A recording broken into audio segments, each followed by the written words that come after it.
A federal judge today tossed out an effort from the Justice Department attempting to investigate Governor Walz and other local leaders. President Trump accused them of impeding immigration enforcement back in January. But in a scathing ruling, Minnesota's chief federal judge called DOJ's efforts blatantly unlawful and unethical.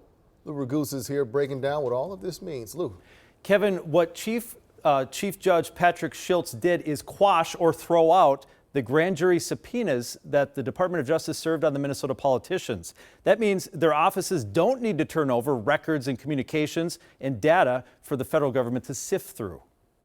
Inside the Minneapolis mayor's office, relief. Neither the facts nor the law were on the side of the Department of Justice here. But yeah, of course, it was disconcerting to have what is arguably the largest law firm in the entire country coming after you criminally. Mayor Jacob Frey, along with Governor Tim Walz, Attorney General Keith Ellison, and other officials were in the federal government's crosshairs during Operation Metro Surge. In January, President Trump posted to social media to Minnesotans that, quote, the day of reckoning and retribution is coming.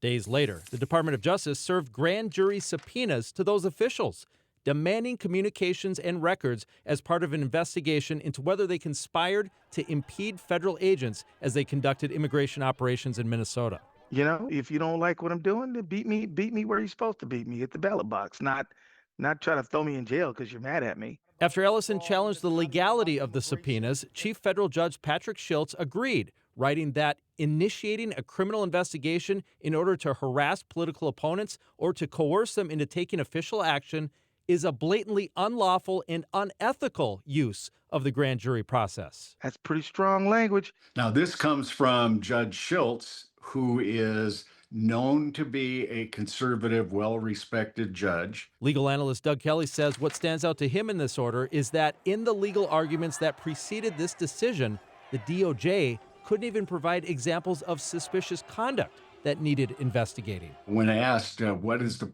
underlying crime that we're trying to show here that you're trying to investigate, they failed miserably in that proof. And that's a big deal.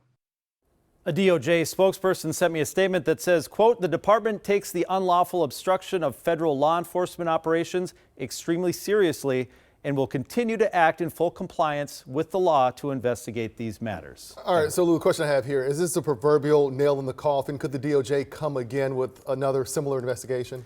Well, they can appeal. My legal analyst Doug Kelly says, though, that this Chief Judge Schultz is so respected in the Court of Appeals that it might be a tall order to try to appeal that. They could try to get to an indictment without these subpoenas, but that would be more challenging. I guess it all depends, Kevin, on how determined they are to seek charges against these Minnesota officials.